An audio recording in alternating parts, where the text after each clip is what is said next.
नमस्कार साथियों, जय हिंद। स्वागत है आपका हमारे YouTube channel jobs and study point पर एक नए वीडियो के साथ। इस वीडियो में हम पशुपालन विभाग के अंतर्गत सहायक पशु चिकित्सा क्षेत्र अधिकारी एवीएफओ के बारे में बात करेंगे।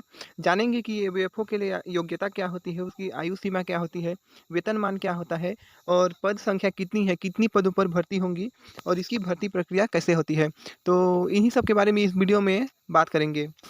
इससे पहले यदि आप हमारे चैनल पर नए हैं और अभी तक हमारे channel jobs and study point को सब्सक्राइब नहीं किया है तो जल्दी जाए सब्सक्राइब कर लीजिए, ताकि आपको सीजीपीएससी, सीजी और अन्य विभाग की भर्ती संबंधी जानकारी तत्काल प्राप्त हो सके। तो चलिए बिना देरी के वीडियो को शुरू करते हैं।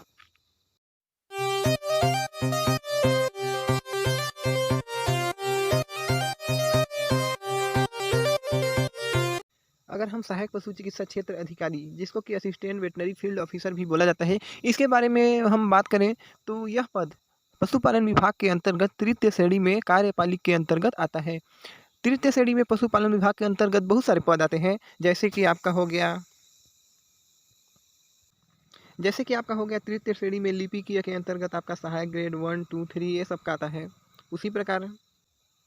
उसी प्रकार अलिपिकीय की बात करें तो इसके अंतर्गत लेखा परीक्षा अधिकारी, प्रगणक ये सब आता है, प्रयोगशाला टेक्नीशियन। इसी प्रकार आपका तृतीय श्रेणी तकनीकी के अंतर्गत पारी प्रबंधक, क्षेत्रीय पर्यवेक्षक ग्रेड 2, जैसे कि आपका होगा प्रयोगशाला सहायक, वाहन चालक, ये सब तकनीकी के अंतर्गत आता है। इसी प्रकार तृतीय श्रेणी में कार्यपालिकी के अंतर्गत आपका सहायक पशु चिकित्सा क्षेत्र अधिकारी आता है। अब इसके बाद हम इसकी योग्यता के बारे में देख लेते हैं। तो जो असिस्टेंट वेटनरी फील्ड ऑफिसर होता है, उसकी एलिजिबिलिटी होती है कि आपको फिजिक्स, केमिस्ट्री, बायो के साथ पहले तो 12th पास आउट होना चाहिए। उसके साथ ही साथ आपको दो साल का डीएच कोर्स कंप्लीट होना चाहिए, तभी आप एक सहायक पशु चिकित्सा क्षेत्र अधिकारी बन सकते हैं। डीएच यानी कि डिप्लोमा इन एनिमल हस्बेंड्री की बात करें तो ये आपका 2 ईयर्स का सर्टिफिकेट कोर्स होता है। अगर हम इसके वेतनमान यानी सैलरी की बात करें तो यदि आपका संविदा के पद पर पोस्टिंग होता है तो आपको 18,420 रुपये प्रति माह मिलेगा, और यदि आपका रेगुलर भर्ती होता है तो आपको 25,300 से लेकर 80,500 तक पर मंथ पेमेंट मिलेगा। जो संविदा भर्ती होता है वो आपका डीएमएफ फंड के अंतर्गत कलेक्टर दर पे होता है, और जो नियमित भर्ती होता है वो विभाग के द्वारा कॉम्पिटिशन एग्जाम के थ्रू होता है।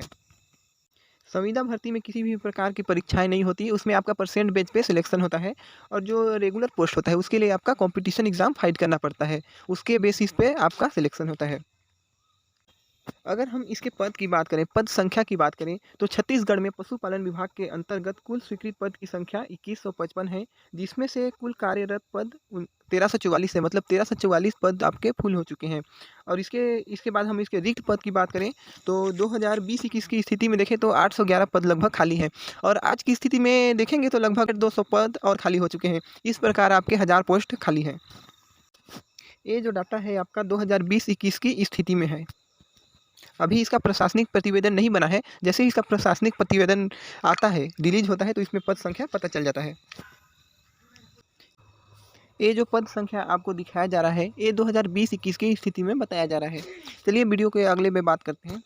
छत्तीसगढ़ में अगर हम सहायक पशु चिकित्सा क्षेत्र अधिकारी के लिए उम्मीदवार की बात करें कि कौन कौन इस पद के लिए योग्य होंगे, तो ऐसे व्यक्ति जिन्होंने 2 साल का डिप्लोमा कोर्स पशुपालन में प्राप्त किया है, ऐसे उम्मीदवार इस पद के लिए योग्य होंगे।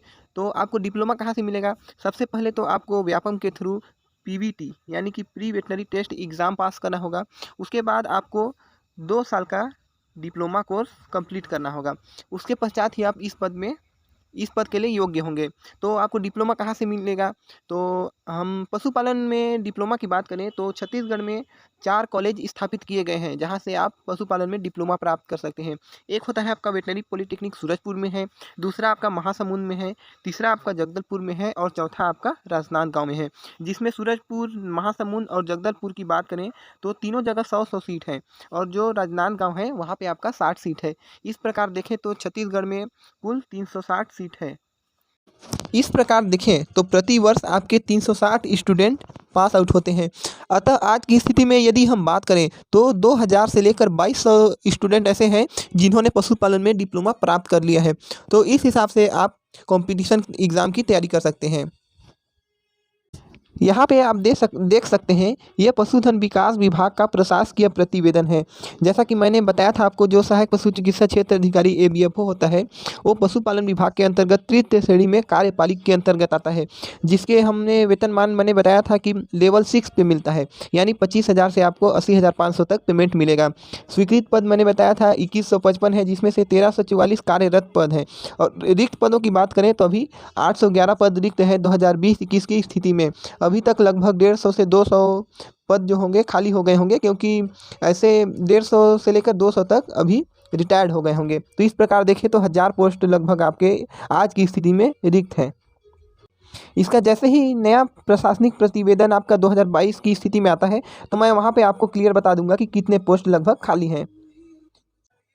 अगर हम सहायक पशु चिकित्सा क्षेत्र अधिकारी के वर्क की बात करें, यदि आप उस पोस्ट पे हैं तो आपको क्या क्या कार्य करना होगा, तो इसके हम कार्य के बारे में बात करें तो यहाँ पे आप देख सकते हैं, यह छत्तीसगढ़ का राजपत्र है, जो दिनांक 22 दिसंबर 2017 को रिलीज किया गया था। इसके बाद राजपत्र नहीं बनाया गया है। तो इसमें बताया गया है कि आप क्या क्या काम कर सकते हैं। यदि आप एक डिप्लोमा होल्डर हैं तो आपको निम्न कार्य करने के लिए योग्य हैं। सबसे पहला तो होता है आपका बीमार पशु पक्षियों के उसमें फर्स्ट एड कर सकते हैं, यानी प्राथमिक चिकित्सा कर सकते हैं। और देखिए, यदि किसी पशु में किसी प्रकार का घाव, फोड़ा, एब्सिस हो जाता है तो उसका आप ट्रीटमेंट कर सकते हैं। इसके अलावा आप एंटीसेप्टिक उसमें कर सकते हैं। प्रोलेप्स वाले पशुओं का आप फर्स्ट एड कर सकते हैं, प्राथमिक उपचार कर सकते हैं।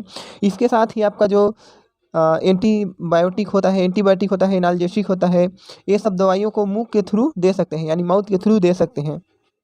साथ ही साथ आप सर्जरी में एक पंजीकृत पशु चिकित्सक के साथ सहयोगी के रूप में काम कर सकते हैं। इसके अलावा आप किसी भी बीमार पशु पक्षियों का टेम्परेचर ले सकते हैं।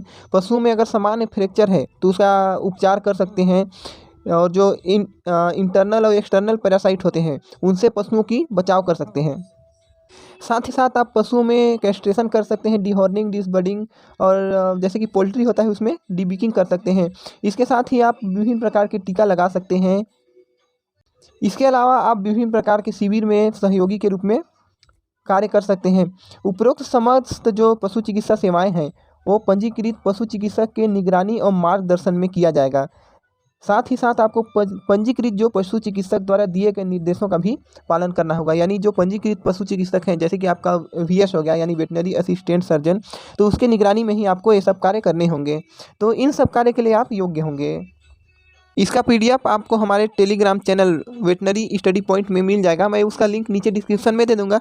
आप वहां से जाकर इस PDF को देख करके डाउनलोड कर सकते हैं और ये सब पॉइंट्स को पढ़ सकते हैं कि आपको क्या क्या काम कर सकते हैं। तो इस वीडियो में हमने आज assistant veterinary field officer ABFO के योग्यता, वायु सीमा, वेतनमान, पद संख्या के बारे में जाना। अगले वीडियो में हम इसके भर्ती प्रक्रिया के बारे में बात करेंगे कि कितने पदों पर भर्ती हो चुकी है और कितने पदों पर अभी भर्ती होंगी। तो इसीलिए मैं बोलता हूँ, अगर आपने हमारे चैनल को सब्सक्राइब नहीं किया है तो जल्दी जाइए सब्सक्राइब कर लीजिए, ताकि आपको जैसे ही मैं नया वीडियो डालता हूँ तत्काल आपको प्राप्त हो सके और आप भर्ती के बारे में तत्काल जानकारी प्राप्त कर सकें। तो आज का वीडियो बस इतना ही। मिलते हैं अगले वीडियो में नए खबर के साथ।